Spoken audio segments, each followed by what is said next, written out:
A week before my sister's wedding, I learned the real reason my parents wanted me there not to plan it, but to babysit 10 screaming kids. The same wedding I designed, decorated, and paid deposits for. I stood frozen in the hallway as Dad said, "It'll save us money." "Claire doesn't have much going on anyway," Mom laughed. My sister agreed. Their words burned through me like acid, but I smiled, because right then I decided to give them exactly what they thought. I was someone invisible. And when the wedding day came, they finally noticed the one person missing. People always said our family looked perfect from the outside, Sunday dinners, matching sweaters at Christmas, polite smiles in every photo. What they didn't see was who cooked those dinners, who organized those holidays, who made the smiles possible. That was always me, Claire, the dependable one, the fixer, the quiet sister who handled everything so nobody else had to lift a finger. When Megan got engaged, I didn't hesitate. I offered to plan her wedding as my gift, no fee, no conditions. I spent months sketching table layouts, testing color palettes, comparing florals, and tasting menus. Every night, my living room turned into a studio, fabric swatches, sample candles, lists of vendors. My parents bragged to their friends about our daughter, the event designer, but they never once offered to help. They just assumed I would handle it because I always did. Still, I told myself it was love. Family love, the kind that expects nothing in return. I wanted the day to be perfect for Megan. She was the golden child, carefree, adored, and used to getting her way. I'd grown up cleaning her messes, covering for her missed curfews, her broken promises. When she hugged me after I offered to plan her wedding, she said, "You always know how to make things beautiful, Claire." I didn't realize then she meant useful. The week before the wedding, Asheville bloomed with early spring. The sky was soft blue, the air smelled like rain and lilacs. I drove across town every morning coordinating deliveries at the park venue. I didn't mind the work. It was exhausting but satisfying, until that night I came home early and heard them in the living room. My father's voice was calm, practical, like he was discussing the weather. "No need to hire a sitter. Claire can handle the kids." I remember the sound of my mother's agreement, the soft chime of her laugh. Megan's voice followed, bright and careless. "Yeah, she's good with kids. She won't mind." They had planned it all, 12 kids from family, friends, cousins, co-workers, a whole daycare disguised as a wedding reception. I leaned against the wall, heart pounding, hearing my own name tossed around like it belonged to a service, not a person. I wanted to walk in to confront them, but I didn't. Instead, I crept upstairs, opened my wedding binder, and stared at every note I'd written in neat cursive, color codes, timelines, vendor deposits paid under my name. For the first time, all that order looked like a cage. That night, something shifted. I realized I wasn't their daughter, I was their free labor, and I knew before the sun rose that this wedding would not go the way they imagined. I didn't sleep that night. I lay there staring at the ceiling fan, its blades slicing through the dark, each turn cutting deeper into my thoughts. Every sound from downstairs, the hum of the fridge, the clink of dishes, reminded me I was in a house that took and never gave. By morning, I wasn't angry anymore. I was empty. It was the kind of numb that comes after years of being told you should be grateful. I made coffee, answered a few client emails, pretending everything was normal. But in the quiet between sips, I replayed their words, "She doesn't have much going on anyway." They didn't just underestimate me, they erased me. That afternoon, I drove downtown to meet Lydia, my best friend since college, at a cafe called Copper Cup. It smelled like espresso and rain-soaked pavement. Lydia walked in late, her curly hair, damp laptop tucked under her arm. One look at my face, and she didn't even bother sitting down before asking, "Who did what?" I told her everything, how I'd spent months planning Megan's dream wedding, how my parents had just volunteered me to babysit a dozen kids like it was part of the package. Lydia's expression shifted from disbelief to disgust. They said that she asked, word for word. She leaned back, arms crossed. "Claire, that's not family. That's free labor." I laughed softly, bitterly. "Yeah, but that's how it's always been. I'm the fixer." Her voice sharpened. "Then stop fixing. Let them fall apart for once." Her words hit me like a slap, and something inside me woke up. When I got home, I opened my wedding binder, the one I'd poured every ounce of energy into. My handwriting filled every page, notes, color swatches, invoices. It used to represent control and love. Now it felt like proof of my captivity. I flipped to the first page where I'd written Megan Dawson Wedding in elegant gold ink. Without thinking, I tore it out. The paper ripped clean down the middle. I sat there for a long time, surrounded by pieces of my own effort until a calm, focused silence filled the room. No tears, no shaking, just clarity. I opened my laptop and pulled up my vendor list. First, the catering company, the biggest invoice. My finger hovered over their number before pressing dial. The manager answered with a cheerful voice. "Hi, this is Claire Dawson," I said, steady and polite. "I need to cancel the catering order for the Dawson wedding this Saturday." There was a pause. "All of it, yes, all of it." She hesitated. "But we're fully booked, there's a deposit. Send the invoice to David Dawson," I said, and hung up. Next, the decor vendor, then lighting, then rentals. Each call was easier than the last. I didn't shout, didn't explain. I just unbuilt the wedding I'd created piece by piece until it existed only in their assumptions. When the final email went out, I leaned back and stared at the ceiling again. But this time, the spinning fan didn't feel suffocating. It felt like movement forward. That night, I booked a suite at a boutique hotel overlooking the French Broad River. Just for the weekend, I told myself. Somewhere peaceful, somewhere that didn't require me to fix anything. The confirmation email popped up on my screen. "See you Saturday." I smiled. For once, I meant it. The next morning, I woke to the soft hum of my phone vendor replies, stacking up like dominoes. Some were polite confirmations, others irritated at the last-minute cancellation. One subject line read, "Confirmation catering, contract voided." Another, "Lighting rental, canceled per your request." Each message felt like a small breath of air filling lungs that had been tight for years.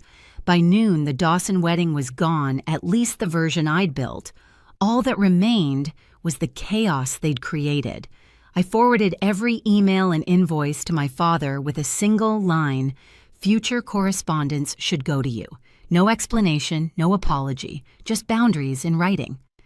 Later that day, I drove out of Asheville toward the boutique hotel I'd booked, the Riverside Haven. The drive wound through mountain roads washed in soft sunlight. My playlist hummed quietly as if even the music knew to stay calm. I checked in early, using my own name for the first time in months where it didn't feel tied to someone else's demands. The clerk handed me a keycard with a warm smile. "Enjoy your stay, Ms. Dawson." The suite smelled of cedar and linen. From the balcony, I could see the French Broad River snaking between the hills, sunlight glinting off its surface. For the first time, I wasn't thinking about seating charts or centerpieces. I ordered coffee, set my phone on silent, and let the world continue without me. By Friday evening, Megan started texting. "Hey, just checking, are the table runners in your car? Then Mom says the florist can't reach you." Her messages piled up, each one a thread of panic she didn't know she was pulling. I didn't reply. Instead, I ran a bath, poured myself a glass of wine, and opened my laptop not to fix anything, but to start something new. A blank document. A logo idea Dawson Designs. Not their name anymore, mine. The night before the wedding, I sat on the balcony, wrapped in a robe, watching the city lights flicker below. My phone buzzed again, Dad this time. "We need you at the park by 7 a.m. No excuses." I typed one reply, "I won't be there." Then I turned the phone face down and left it on the table. It was quiet after that, the kind of quiet that felt earned. I thought about all the times I'd driven across town to rescue someone else's crisis. All the years I'd believed that being useful meant being loved. Now I knew better. When I finally went to bed, the sky outside had turned deep blue. Somewhere across town, they were still preparing for a wedding that no longer existed. And I slept better than I had in years.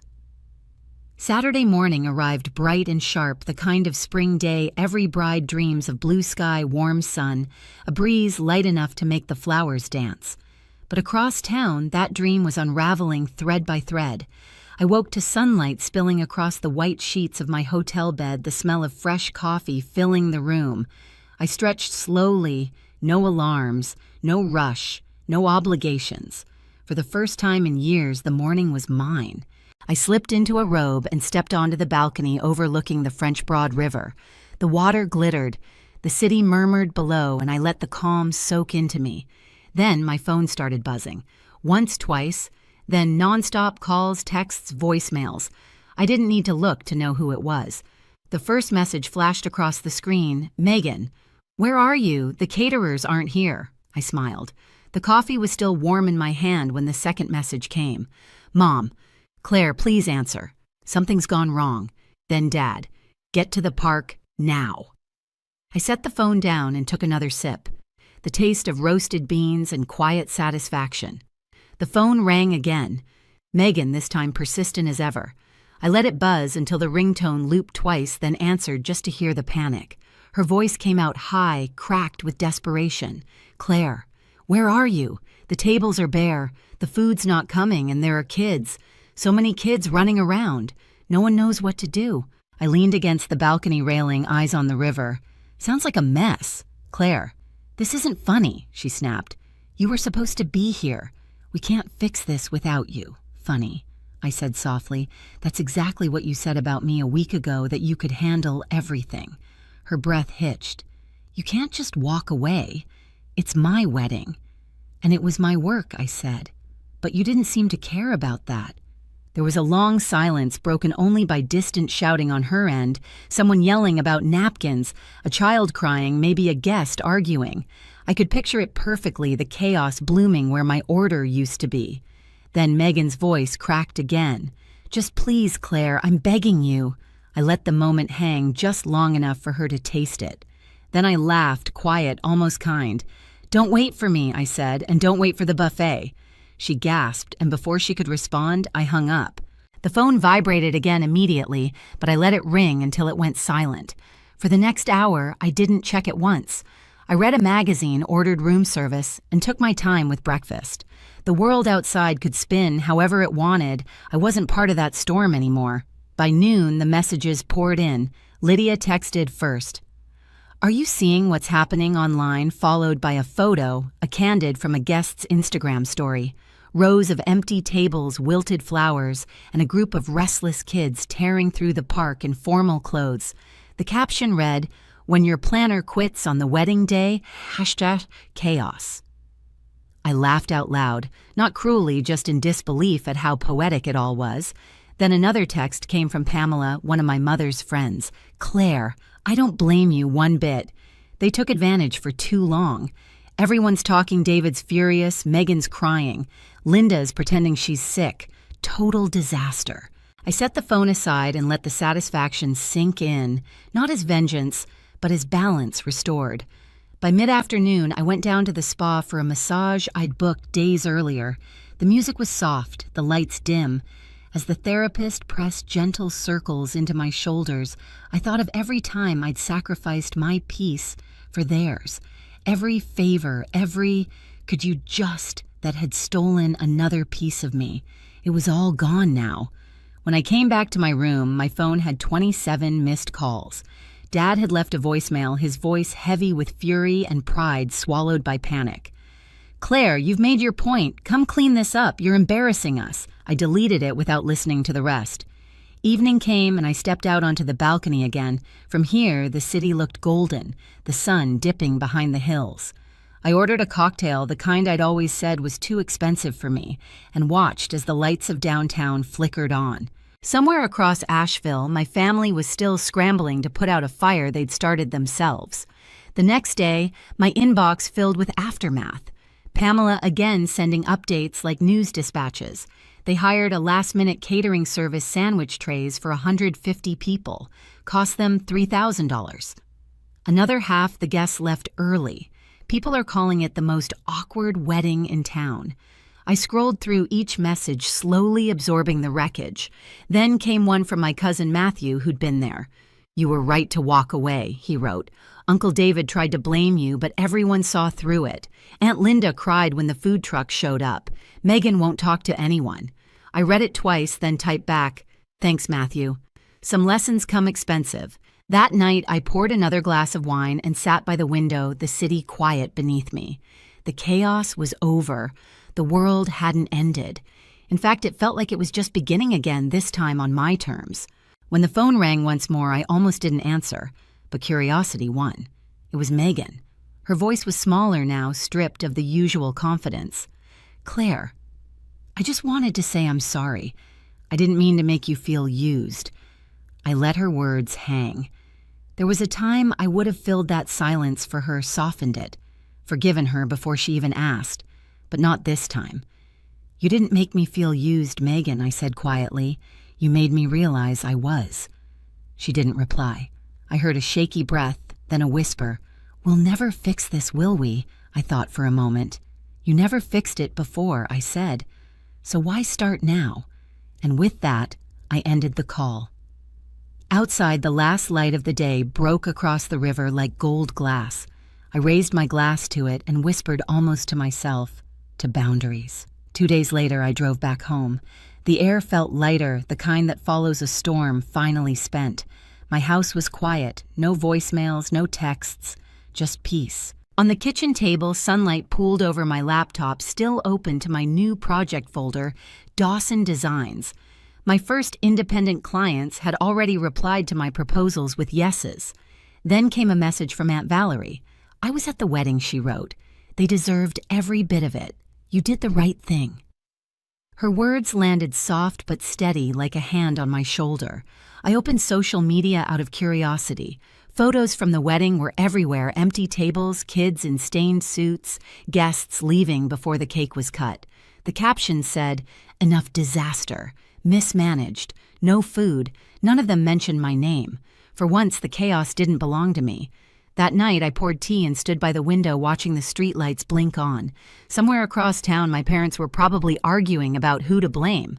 Megan was likely crying into her untouched wedding album. I didn't feel guilt. I felt clarity. Sometimes the only way to fix what's broken is to stop fixing it. A week later, I stood in my new office downtown, sunlight spilling through big glass windows, sketches pinned on the wall, my name printed on the door, Claire Dawson, event designer. My phone buzzed with a text from Lydia. "Told you they'd learn the hard way." I smiled, sipping my coffee. Maybe they finally did. Family doesn't mean servitude. Sometimes walking away is the loudest way to say enough. If you've ever had to draw a line with your own family, tell me in the comments below. Hit like, share this story, and subscribe for more true stories of quiet revenge and self-respect. My name is Grace Cornett. I'm 28 years old, and for 5 years I was his rock, or maybe his doormat. The night everything started, my phone buzzed at 11:37 p.m. I was half asleep after another brutal day at work, the kind where your bones hum with exhaustion. I didn't need to look at the screen to know who it was. Danny. I stared at his name, glowing in the dark for a moment, debating. Then it rang again, and again. The kind of insistence that always meant emergency. With a sigh, I answered, "Danny." The sound that came through wasn't words, it was a broken sob. "Issa? He ghosted me." His voice cracked. "Chloe. After 3 dates, she just vanished." I sat up, rubbed my temples. Here we go again. Okay, slow down. What happened? He spilled everything in messy, hiccuping bursts. The text she didn't answer, the way her profile suddenly disappeared, the endless self-blame. It was the same story with different names every time. Once it was Julia, then Lila, then the one who sold crystals online, and now Chloe. By the time he finished, I already knew the script. "You're not an idiot," I murmured. "She's a coward." That line always worked. It made him feel seen, even if it left me invisible. "Do you want me to come over?" There was a pause. Then in a small, cracked voice, "Would you?" And just like that, the boundary I'd promised myself I'd enforce dissolved again. 20 minutes later, I was sitting on his couch watching him inhale spoonfuls of cookie dough ice cream straight from the tub. His hair was a mess, eyes red, wearing that same hoodie from college that smelled faintly of laundry soap and heartbreak. He was beautiful in that careless, unreachable way, and I hated that my heart still leapt for him, even when he was crying over someone else. "She didn't even give me closure," he muttered. "You don't need her closure, Danny. You just need—" He interrupted me, voice trembling. "I don't know what I'd do without you, Issa. You're my rock." And then it came, the word that always gutted me in slow motion. "Seriously, you're like the sister I never had." I smiled the practiced one that hides the sting. Yeah, I whispered. That's me. Inside, something cracked. But outside, I nodded, brushed his shoulder, and told him to get some sleep. When I stepped outside, the night air was cool, heavy with silence. My reflection in the dark car window looked foreign, tired eyes, faint smile, a woman who gave too much and received too little. The streetlight flickered above me as I thought, he'll never see me the way I see him. As I drove home, a thought burned in my chest, sharper than the ache. If I'd known that night would be the beginning of the end, I might have let the phone keep ringing. The following Friday should have been one of the happiest days of my life. After years of staying late at the office, fixing other people's mistakes, and sacrificing weekends for deadlines, I finally got promoted senior account manager. It was the kind of position I dreamed of since college, a real milestone. So I organized a small dinner at Luca's Bistro, my favorite spot downtown. Warm lighting, soft jazz, and the smell of garlic butter, everything perfect for a night that was supposed to be mine. Danny arrived late as always. He breezed in with that careless smile that made people forgive him for everything. Sorry. Traffic was a nightmare, he said, dropping into the chair beside me. I smiled anyway. You made it, that's what matters. Across the table, our friends Matt and Jen clinked their glasses, congratulating me. To Grace, the boss lady. We laughed, and for a brief second I felt seen. Then Danny's phone buzzed. He looked down, grinned wide. Oh my God, you guys, look at this one. He turned his screen toward us. A photo of a girl in a sundress hair spilling over her shoulders. Eyes wide and flirtatious. Her name's Chloe, he said, his voice bright. We matched this morning. She's into yoga and art films. Jen smiled politely. Matt muttered, nice. I froze mid-sip. The warmth from my wine curdled in my stomach. You met her today? I asked lightly. Yeah, Danny said, scrolling. We've been talking nonstop. She's different, Issa. Not like, you know, the others. He laughed softly, eyes glued to the screen. The others. A familiar chorus in his endless playlist of heartbreaks. I stared at the candle between us, the tiny flame flickering against my wine glass. My chest felt tight, not from jealousy, but from the sick realization that I'd just vanished again. I was there but not seen, present but not important. My promotion, my success, my moment had just become another backdrop to his romantic chaos. Matt cleared his throat. So Grace, tell us what's next for you at work? Oh, I forced a smile. Bigger clients, more pressure. You know how it is. But no one was listening. Danny was already typing something on his phone, smiling like a teenager in love. Jen caught my eyes briefly, a flicker of sympathy before she looked away. That's when it hit me. I wasn't just invisible to Danny. I'd become invisible to everyone who existed within his orbit. Later that night, I stood outside the restaurant as everyone left. The laughter of couples floated through the air, sharp and effortless. Danny hugged me briefly, distracted, his breath warm near my ear. Text me when you get home, sis, he said. There it was again. Sis. The dull, familiar knife, twisting deeper. I watched him walk away under the streetlight's, phone already in hand, thumb dancing across the screen, probably texting Chloe. Inside my chest, something shifted, quiet but final. Maybe it was exhaustion, or maybe it was clarity. Either way, I whispered to myself, no more late-night calls, no more saving someone who wouldn't cross the street to save me. The camera of my mind panned out the glowing restaurant lights behind me, my reflection in the window. A woman realizing she'd been playing a supporting role in her own story. And for the first time in years, I felt an unfamiliar, dangerous word forming inside me. Enough. A week later, I told myself I was done. No more waiting by the phone. No more pretending the word sister didn't make me flinch. But when Danny texted coffee, I need to talk, I still said yes. Except this time I had my own reason for going. The cafe was nearly empty when I arrived. Late afternoon sunlight filtered through the windows, scattering gold across the scratched wooden tables. The smell of espresso and cinnamon clung to the air. The scent of too many conversations I'd had with him over the years. Danny waved when he saw me, that familiar grin easing across his face. Issa, over here. I sat down trying to still the pounding in my chest. So he said, stirring his drink absent-mindedly. Guess what, Chloe and I are official now. He said it with the bright, naive pride of someone announcing they'd won a prize. I smiled politely. That's great, Danny. But something in me snapped, maybe the polite smile, maybe the years of pretending I was fine. The words left my mouth before I could stop them. Do you ever realize how often you call me your sister? He blinked, surprised.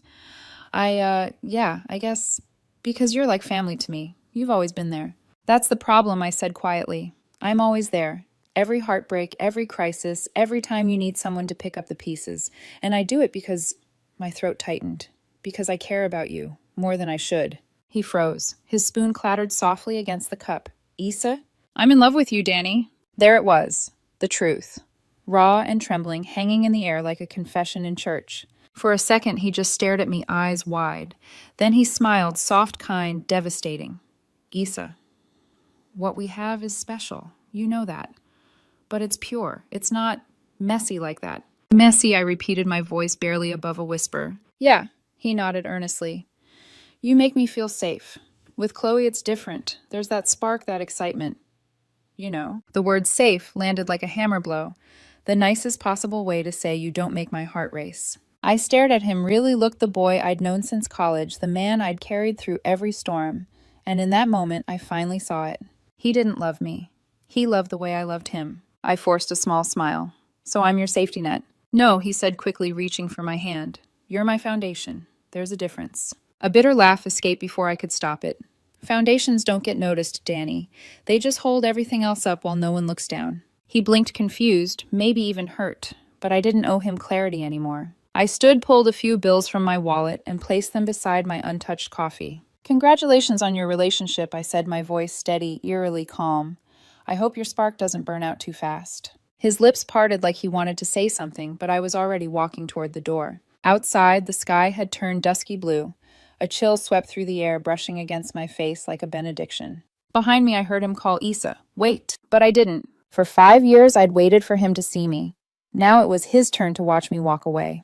As the door swung shut behind me, the sound of the bell echoed like the last note of a song finally ending. And for the first time, I didn't feel heartbreak. I felt release. The next morning, my alarm went off at 6:30.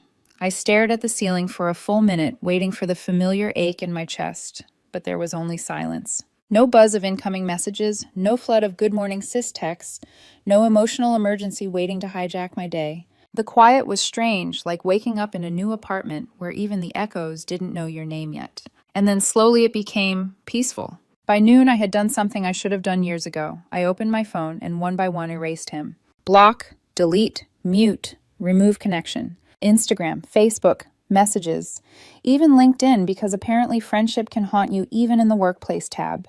The final click felt surgical clean. It wasn't anger, it wasn't revenge, it was reclamation. I didn't announce it. I didn't text him some dramatic goodbye. I simply disappeared. For the first week, it felt like detoxing from a drug. Every time my phone buzzed, my heart still jumped. Every time I passed the cafe, I half expected to see him there. But instead of pain, what came was space. And in that space, I started remembering what I actually liked. I redecorated my apartment, painted the walls, white-hung art I'd bought years ago, but never had time to frame. I went to the gym, not to vent, but to build. I started cooking again, the kind of food I used to love before late-night phone calls replaced dinner. My coworkers noticed. You look lighter, one said. I just smiled, because I was. Danny's absence came in waves of silence until it didn't. Day 3. Danny, Issa, are you mad at me? Come on, this is childish. We're adults. I saw the notification flash on my smartwatch before it vanished into digital nothing. I didn't reply. Day 5. Danny. Okay, fine. Be that way. Chloe and I are going to the rooftop jazz bar tonight. You'd hate it anyway, too loud for your taste. He was trying to sting me with FOMO. I smiled faintly, stirring my tea. He was right. I would have hated it. By the second week, the quiet had become my favorite sound. I slept deeply, ate slowly, breathed fully. I filled the spaces where he used to exist with things that were wholly mine. Long walks, podcasts, sketching again. And in one of those quiet afternoons, life handed me something unexpected. I was in a bookstore downtown browsing the design section when a voice beside me said, "Good choice, but if you're starting with mid-century architecture, that one's got better context." I turned. A man stood there holding out a different book, his eyes kind but curious. "Thanks," I said, taking it. "I'm just branching out." He smiled. "A good habit. I'm Daniel." We ended up talking for 20 minutes about architecture, minimalism, and the absurd price of coffee in the cafe next door. It was easy. No emotional caretaking. No invisible weight pressing on my chest. Just two people talking. When he left, I realized something startling. I hadn't thought of Danny once during that conversation. That night, I stood on my balcony, phone in hand, the city lights blinking like distant stars. For years, I'd carried Danny like a ghost, invisible, but always there. Now, for the first time, I felt that ghost fading. And as the air grew cool around me, I whispered into the dark, "Goodbye, Danny." Not bitterly, not dramatically, just peacefully. Because sometimes healing isn't loud. It's the quiet decision to stop answering a call that should have gone to voicemail years ago. 3 months passed. The kind of months that don't rush, they unfold gently like soft music after a storm. Daniel and I had settled into a rhythm that felt simple. Not the frantic chase of proving my worth, not the endless cycle of saving someone from themselves. Just quiet mornings, shared coffee-long conversations about art and laughter that didn't come at my expense. Sometimes he'd cook, sometimes I would. He'd tease me about burning toast, and I'd mock his obsession with labeling spice jars alphabetically. It wasn't fireworks, it was warmth. And warmth lasts longer than sparks. It was a Sunday evening when my phone buzzed on the kitchen counter. Unknown number. I ignored it. Then again. Then again. I sighed, finally checking it. Unknown. Issa, it's Danny. I know you blocked me. I'm using my mom's phone. Please. I messed up. You were the only person who ever cared about me. Chloe's gone. She used me. Please talk to me. I stared at the message, blank. Daniel looked up from where he was chopping onions. Everything okay? I showed him the phone, an old friend. He glanced at the text, eyebrows lifting. Yikes. Desperation practically oozes out of that. I gave a small, tired laugh. Yeah, he's persistent. Daniel reached for my hand. You going to reply? No, I said simply and blocked the number. The relief was immediate, like shutting a window on a cold wind. A week later, we went out to celebrate Matt's birthday. The restaurant was the same one I'd gone to with Danny months ago, Luca's Bistro. The déjà vu made my stomach tighten. But tonight I wasn't alone. Daniel's hand rested on mine across the table, his thumb tracing slow circles against my skin. I was mid-laugh at one of Matt's terrible jokes when the door opened and in walked Danny. He froze in the doorway. The world seemed to tilt. For a second, his face was unreadable shock, confusion, disbelief. Then his gaze dropped to our hands. Our fingers were intertwined. Effortless, natural, something he'd never let himself give me. The blood drained from his face. Issa, he breathed, walking toward our table. Wow, it's been forever. He sounded casual, but his voice wobbled. He didn't look at Daniel, only at me. I smiled politely. Hi, Danny. He gestured between us, his grin stretched thin. And this is Daniel, my boyfriend. The word hit him like a punch. His composure faltered for half a heartbeat before he forced a laugh. Boyfriend, huh? That was fast. Daniel chuckled softly, his tone calm but firm. Not really. We've been together for months. Danny turned to me, trying to reclaim ground. We've known each other for years, he said, his voice louder now. We're best friends. I looked at Daniel, warmth flooding my chest. My best friend is right here. Danny's smile collapsed. The entire table went silent. Jen looked down at her drink. Matt cleared his throat, awkward. I stood slipping on my coat. We were just leaving anyway. Daniel rose beside me, placing a protective hand at the small of my back. Not possessive, just grounding. I could feel Danny's stare burning holes through me as we walked past. He called out, voice tight, Issa, wait! But I didn't, not this time. The door swung shut behind us with a soft chime cutting off whatever words he tried to form. Outside, the night air was cool and clean. Daniel squeezed my hand. You okay? I smiled. Yeah, perfectly. For once I didn't need to prove it. I was free. That night, as we cooked dinner together, my phone buzzed again, another unknown number. Unknown. Issa, please. I can't stop thinking about you. I made a mistake. I see it now. You were my home. I handed the phone to Daniel. He read it, then looked at me with a small smirk. She doesn't miss you, he said. She misses the service you provided. I laughed, the kind of laugh that comes from deep relief. He was right. Danny didn't love me. He loved the version of himself I helped him sustain. So I blocked the number again and went back to chopping vegetables. For the first time in my life, a man's breakdown wasn't my responsibility. And that felt divine. 2 months later, Danny's messages became unpredictable, a roulette of moods. One morning, a nostalgic text, unknown. Remember when we got lost driving back from the coast and sang terrible 80s songs? You said I couldn't carry a tune, and I said you sounded like a dying cat. I miss that. I miss us. That evening, another, unknown. I'm sorry, Issa. I didn't know what I had. Please, let's just meet for coffee. just to talk. Then a day later, unknown. You can't just replace me after everything. 5 years, Grace. You don't throw that away for some random guy. I need you. Each message came from a new number, a new attempt to claw back into the life I'd closed off.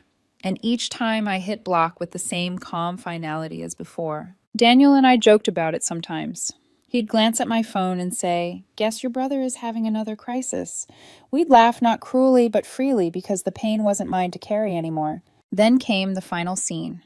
A Sunday morning, fluorescent grocery store lights humming softly above. I was standing in aisle 7 comparing cereal boxes, Cheerios, or Raisin Bran when I heard it. Issa. That voice. I froze. I turned and there he was, Danny. Except not the version I remembered. He looked hollow. Hair unwashed, dark circles bruised under his eyes, a crumpled hoodie hanging off his shoulders. For a moment neither of us spoke. The hum of the refrigerators filled the space between us. Then the words spilled out of him, frantic, desperate, practiced. "Please, just give me 5 minutes." I messed up. The biggest mistake of my life. I was scared of how real it felt between us, Issa. What I felt for you, it wasn't brotherly. I was lying to myself. I love you. He stood there, chest heaving, eyes wet, waiting for me to save him again. And once I might have. But now I just felt tired. I looked at him and I didn't see the man I'd loved for years. I saw a stranger who was mourning a fantasy, not me. "I appreciate you saying that," I said quietly. His eyes lit up a spark of hope. So what does that mean? "Can we just talk? Please grab coffee like old times." I shook my head slowly. I'm really happy with Daniel. And I'm glad we can finally be what you always said we were. He frowned, confused. "What's that supposed to mean?" I smiled, soft but final. "Friends. Or better yet." I paused, eyes steady. "Brother and sister." The word hung between us, the same word that once chained me to him. Only now it was his turn to feel the weight of it. He blinked, face collapsing disbelief first, then heartbreak, then something like regret. "Issa, please." His voice broke. But I'd already turned away. "Take care of yourself, Danny." My cart rolled forward. The wheels squeaked against the linoleum as I turned down the next aisle, the coffee aisle. My phone buzzed, a message from Daniel. "Don't forget the coffee, and I love you." I smiled, a full, effortless smile that reached my eyes. "Already on it, love you too." I dropped a bag of coffee beans into the cart, pushed it toward the checkout, and stepped into the bright morning light. Behind me, somewhere in aisle 7, Danny was still standing silent, shattered, lost in the echo of a word he once used to keep me small. But that word didn't belong to me anymore. It belonged to him. Because for the first time in years, I was free. And this time I wasn't walking away from someone. I was walking toward myself. He posted our picture with the caption, "Settling for now." So I packed my bags and disappeared. My name is Adriana Brennan. I'm 28 years old. And until that morning, I honestly thought I'd finally found peace. Lewis Miller wasn't like the men I used to fall for. He was steady, polite, the kind of man who showed up early instead of making excuses. We met at a friend's birthday party 2 years ago. He'd spilled his drink on my shoes, apologized so sincerely that I laughed instead of getting angry. That was Lewis, apologetic, safe, a little predictable. After years of messy heartbreak, I convinced myself that predictable was good. We built routines that felt like comfort him cooking pasta while I folded laundry weekend road trips, soft laughter over Netflix. He'd smile and say, "You make my life calmer, Adriana." I thought that was a compliment. Maybe it was at first. But over time, the compliments started coming with edges. At dinners with his friends, they'd tease him about my little Corolla. He'd grin and say, "Hey, it's not exciting, but at least it starts." Everyone laughed. I did too, even as something inside me wilted. Once scrolling through Instagram, he stopped at one of those sappy couple quotes. "Find someone who feels like home," and muttered, "You're not my soulmate, Adriana. But you're good for me." "Excuse me," I'd asked. He kissed my forehead. "Relax. You're stable. Stability is rare." I told myself he just had a strange sense of humor. Maybe that's what happens when you're tired of the chaos. You start mistaking small insults for honesty. Still, I ignored the warning signs, the way his eyes lingered too long when an old girlfriend texted the half smile he'd give when strangers flirted back. I didn't want to be the jealous one. I wanted to be the calm one, the cool girlfriend. The safe harbor.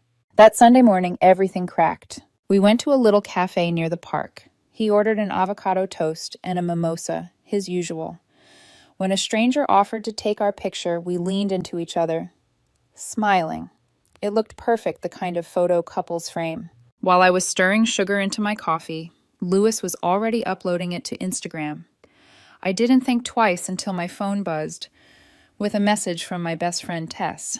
Adriana, tell me that caption is a joke. My heart stumbled. I opened Instagram. There it was.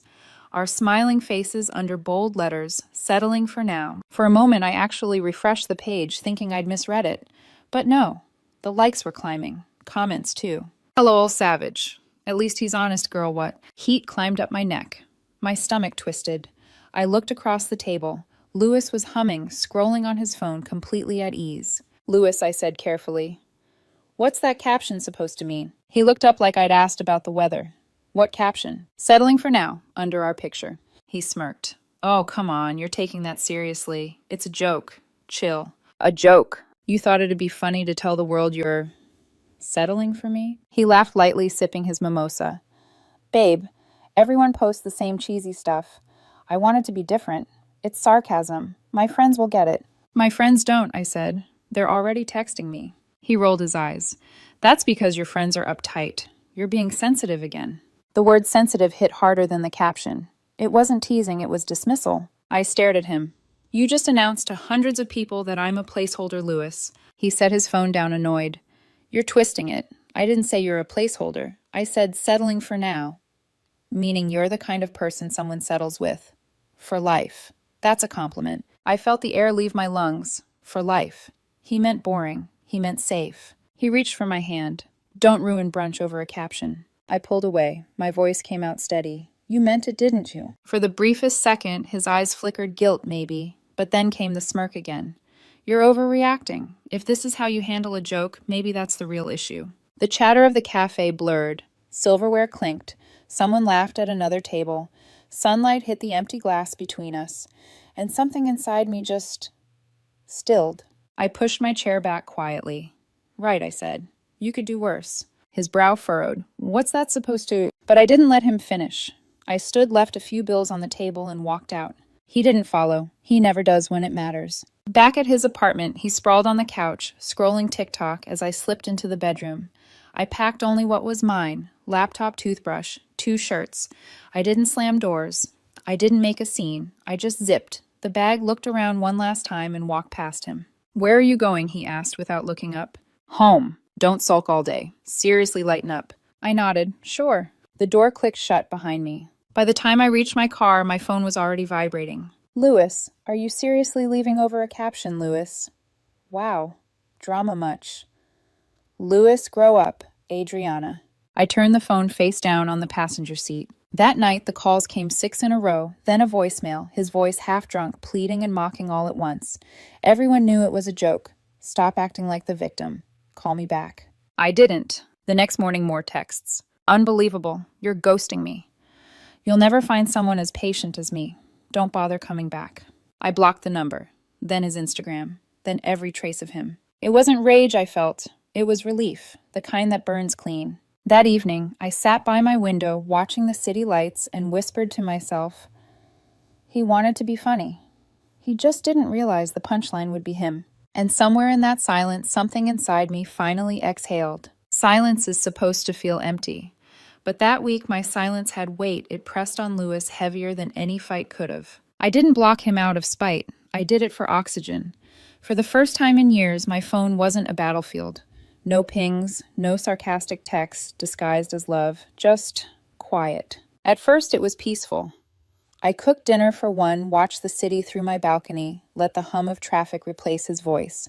But peace never stays clean for long, not when the internet gets involved. By Wednesday, 3 people had sent me screenshots of his post. Not just close friends, co-workers, old classmates, even my cousin. Someone had shared it in a private Facebook group with the caption, "Imagine your boyfriend posting this about you." From there, it spread like wildfire. Every few hours, another message popped up. Adriana, are you okay? This Lewis guy really said that, girl. I'd delete my account if I were him. I didn't answer any of them. I didn't have to. The internet was already speaking for me. Meanwhile, Lewis tried damage control. He changed the caption from settling for now to Sunday brunch with my love. But screenshots are forever, and the comments under every repost were brutal. Too late, bro. She dodged a bullet. You can't unpost disrespect. By Friday, even people at his office had seen it. A mutual friend texted me, "He's furious," says everyone's twisting his words. I just smiled at my phone and whispered, "They didn't twist anything. They just stopped pretending it was funny." Then came the email. He had nowhere else to reach me, so he wrote one long message with the subject line, "You're making this worse." Adriana, I can't believe you're ignoring me over this. Everyone's turning it into a big deal because you're not clarifying anything. You know me, I joke. My friends got it, yours didn't. Now people think I'm some monster and it's partly your fault. If you cared, you'd tell them I didn't mean it that way. Call me so we can fix this. I read it twice. Then once more slowly because I wanted to be sure I wasn't hallucinating. He'd embarrassed me publicly, and now he wanted me to fix his reputation. I deleted the email. No reply. No closure, just gone. That weekend, Tess came over with takeout and her usual protective energy. "Girl, if I see his name on my feed one more time, I'm reporting it for spam," she muttered, plopping onto my couch. I laughed the first real laugh in days. "Don't waste your energy." She studied me. "You're not mad." I shrugged. I was. Then I realized he doesn't deserve my anger. That's attention. And that's all he ever wanted. Tess smiled slow and proud. "That's growth, babe." I nodded, but part of me still trembled inside, not from heartbreak, but from realization. I'd built an entire relationship around not making noise, trying to be the calm one, the forgiving one. Now my silence was the only thing he couldn't control. A few days later, another mutual friend, Rachel, called. "You'll love this," she said. One of Lewis's coworkers made a joke in the office, asked if he was still settling for now. He lost it, started yelling. HR got involved. I covered my mouth, half gasping, half laughing. "Oh no." "Oh yes," Rachel said. "Apparently he stormed out. Said everyone's obsessed with him. Guess who isn't?" "Me," I said softly. When I hung up, I sat by the window again, the same spot I'd cried in the first night I left him. But now the air felt different. Still heavy, but lighter somehow, like the world was rearranging itself around the truth. Because sometimes silence isn't revenge, it's revelation. And the longer I stayed silent, the louder it became. Karma doesn't announce itself. It just shows up quietly, sits down beside you, and whispers, "Watch." Weeks passed. I didn't reach out. I didn't stalk his social media, but people kept sending me updates, uninvited little gifts from the universe. Apparently, Lewis had been trying to rebuild his cool guy image online. Posting gym selfies, expensive cocktail stories with captions like, "Some jokes go over people's heads." The irony. Every time he posted, someone commented a single word, "Settling." It became his scarlet letter. Then came the part I didn't expect, the fall. One of our mutual friends, Marcus, texted me late one night. He's been seeing Natalie again. My stomach twisted at the name. Natalie, the glamorous ex who worked in marketing. Always traveling. Always posting photos that looked like perfume ads. The one he'd once told me was too dramatic for real life. I typed back, "Good for him." But Marcus replied, "It's not what you think. You'll see." And I did. A few days later, screenshots flooded group chats. Natalie had posted a picture of Lewis's car with the caption, "Now this is exciting." The comments were ruthless. "Is this the settling for now guy, girl? No, don't downgrade yourself like that." Within hours, the internet had stitched his past to his present. People reposted the old brunch photo beside Natalie's new one, captioning it, "From settling to settled." I almost felt bad for him. Almost. But then I remembered sitting across from him that morning, his smirk, the way he said, "You're being sensitive." And suddenly my sympathy evaporated. A week later, Marcus called again, barely able to speak through laughter. Guess what? Natalie dumped him. What happened? She found out he bragged about her to his friends, called her a rebound, said he was just proving he could still pull someone exciting. I didn't respond right away. I just looked out my window, the city lights glittering like they were in on the joke. So now Marcus continued, she told everyone. Apparently, she said, and I quote, "He's not an upgrade. He's the commercial break between relationships." I couldn't help it. I laughed, out loud. It felt cleansing, like an exorcism. The next morning, Tess sent me a meme. Someone had made a collage of Lewis's caption, Natalie's car photo, and the comment thread full of roast emojis. The title read, "When your sarcasm turns into your biography." For the first time, I didn't feel humiliated by the internet. I felt avenged by it. But it wasn't about revenge anymore. Watching him drown in the same public ridicule he'd thrown at me wasn't satisfying. It was clarifying. He wasn't cruel because of me. He was cruel because that's who he was. Later that week, an unfamiliar email address popped into my inbox. No subject line, just, "I miss you." I know I messed up. Please don't hate me. You're the only one who ever really cared about me. I didn't reply. He sent another one 2 days later. Everyone's turned on me. Natalie used me. My coworkers are making jokes. I just need someone who remembers who I am. Please, Adriana, just talk to me. I closed my laptop slowly, my reflection ghosting on the screen. For a moment, I almost pitied him. But then a sharper thought cut through. He wasn't sorry for what he did. He was sorry for what it cost him. That night, Tess called. You see his latest post. No, he's trying to rebrand. Posted a quote that said, "Real men own their mistakes." Then he turned off comments. I smiled faintly. That's progress, or damage control. She snorted. Same thing in his world. When I hung up, I realized I hadn't cried in weeks. My anger had cooled into something steadier acceptance. Lewis had called me stable once, like it was an insult. But maybe stability isn't dull. Maybe it's strength that doesn't need an audience. And for the first time in years, I slept through the night. The world was finally quiet again, and in that silence, I heard Karma laugh. You can always tell when someone starts to lose control of their own story. They start rewriting it, loudly. For Lewis, it began with late-night emails. At first, they were calm, long paragraphs filled with nostalgia and self-pity. Adriana, I miss how we used to be. You were my balance. I didn't realize how much I needed you until you left. Then came the guilt trips. Everyone's making me out to be the bad guy. You know me better than that. Why are you letting them twist everything? And when I still didn't respond, the tone changed. Fine, ignore me. But don't pretend you didn't love me too. You'll come back eventually. I didn't answer a single one. I didn't even open most of them, just saw the preview lines in my inbox and deleted them unread. At first, I thought the silence would drive him away, but I underestimated how far desperation can drag a person when their ego's bleeding. When the emails stopped, the random numbers started. Unknown callers at odd hours, blocked IDs leaving voicemails with muffled breathing or whispered, "Hey, it's me. Can we talk?" It was pathetic but also terrifying in its persistence. Then came the letters. Actual handwritten letters slipped under my apartment door. The first one started simple. "Remember Miami, you said you'd never leave me. We can still fix this. Please, just one more chance." The second came a week later. "I see your lights on at night. I know you're home. Why won't you talk to me?" That one made my stomach drop. I checked the hallway cameras the next morning. Sure enough, there he was, 2:13 a.m., hoodie up, standing outside my door for nearly 10 minutes before slipping the note under and leaving. I saved the footage, but I didn't call the police. Not yet. Part of me still hoped he'd just get tired and disappear. Tess didn't agree. Adriana. "This isn't romantic. It's obsession," she said, voice sharp over the phone. "I know," I whispered. "Then stop treating it like a phase. He's not trying to win you back. He's trying to win control back." That sentence stuck with me, because she was right. Every call, every letter, every "I miss you" wasn't about love. It was about power. Lewis wasn't mourning me. He was mourning the version of himself that had control over me. I'd taken that from him the moment I stopped reacting. So I stayed quiet, didn't post, didn't reply, didn't even vent to friends anymore. My silence became my armor.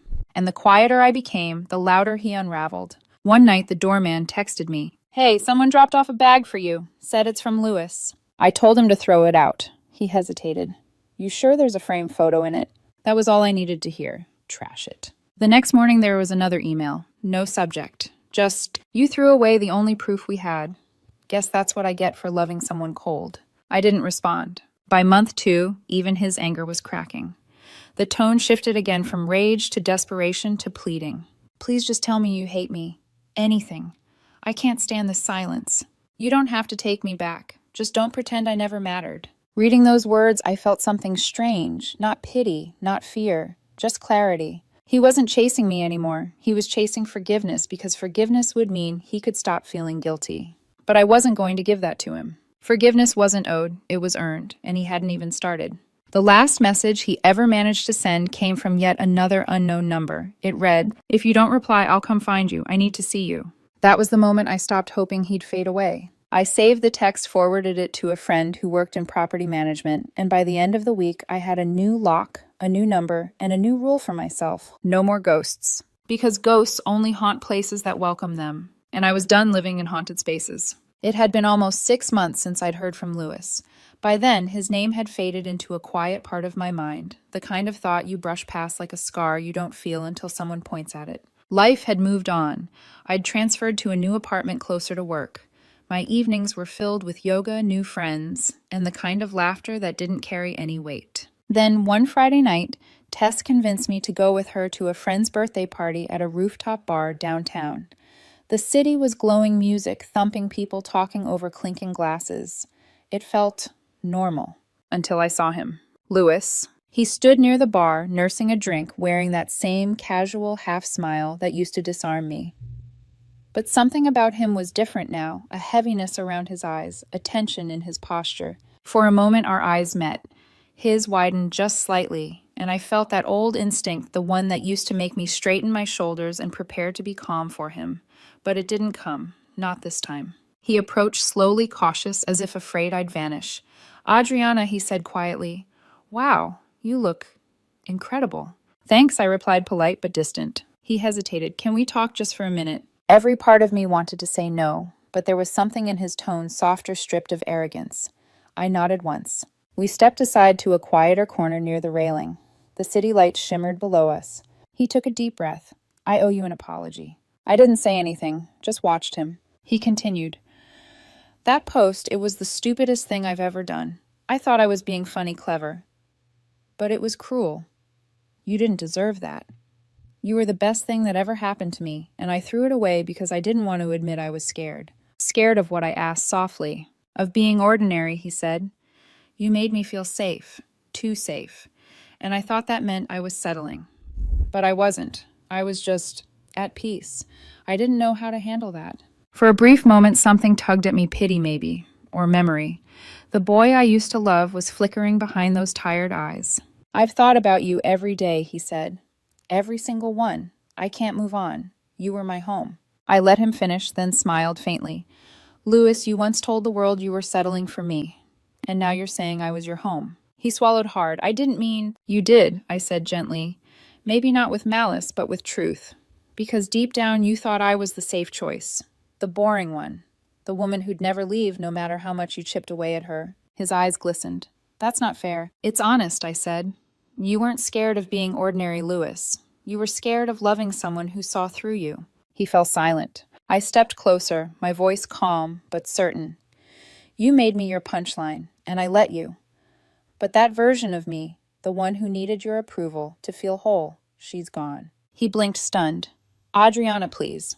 I'm not asking to start over. I need you to forgive me. I tilted my head.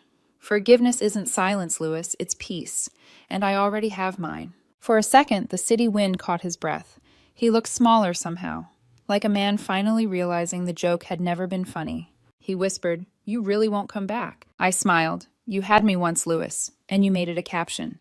Then I turned and walked away. As I joined Tess near the bar, she raised an eyebrow. Was that who I think it was? Yeah, I said, picking up my drink. What did he want? To rewrite the ending. She grinned, and I told him I don't play sequels.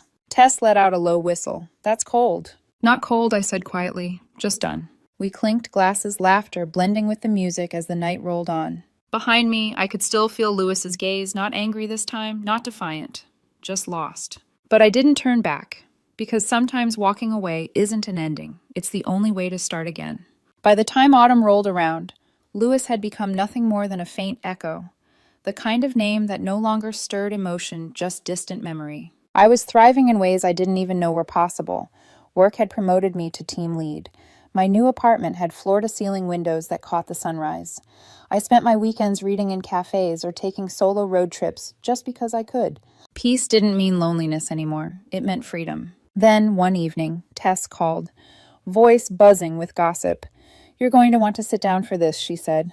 Josh's wedding, Louis is on the guest list. I froze for a second, then laughed. Of course he is. You're still going, right? Yes, I said after a moment. Why should I hide? It's my story, too. And so I went. The wedding was beautiful, string lights, soft music, the kind of warmth that made you believe in love again. I wore a navy satin dress, simple but confident. As I entered the hall, I felt a few heads turn, some surprised, some approving. Then I saw him. Louis was seated at his side table alone. He looked smaller. His suit was pressed, his smile practiced, but the spark, that smug little gleam of superiority, was gone. Our eyes met for half a heartbeat. He stood, hesitated, then walked over. "Hey," he said softly, "you look amazing." "Thank you," I replied, calm and even. He swallowed. "I wasn't sure you'd come." "I wasn't sure either," I said. "But I don't run from ghosts." He tried to smile, but it faltered. "I've thought about what I said that day. A lot. I ruined something real. You were the best thing I ever had." I tilted my head. "You didn't ruin something real, Louis. You ruined someone real." He blinked, stung. "I didn't mean it the way it sounded," he whispered. "It was stupid." "Maybe," I said, "but it was honest. You meant it when you wrote it. Maybe you thought it was a joke, but jokes come from truth. You saw me as safe, as temporary something to appreciate quietly, but never brag about." He exhaled shakily. "I don't anymore. I see it now." "I know," I said softly, "but that doesn't change who you were." He looked at me for a long time, his voice cracking. "Can we start over? No captions. No jokes. Just us." I smiled, not bitterly, not cruelly, just gently.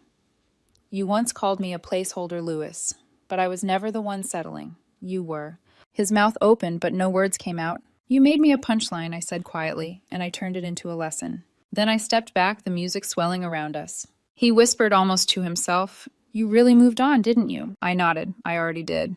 As I turned to leave, he called out one last time, "Does he make you happy?" I paused, glanced over my shoulder. "He doesn't make me happy, Louis. I already was. He just noticed." The look on his face, that blend of regret and realization, was the final closure I never got to have. I rejoined my friends at the table. Tess handed me a glass of champagne. "Well?" she asked. "I'm free," I said simply. When the bride and groom took the floor for their first dance, I watched them, the way they laughed, the ease in their eyes, and felt something soft bloom inside me. Not jealousy, not nostalgia, just gratitude. Because sometimes the most powerful revenge isn't proving someone wrong. It's becoming someone they can no longer reach. Later that night, as I stepped outside into the crisp air, I pulled out my phone and opened a blank note. He called it settling. I call it beginning. And with that, I finally closed the story.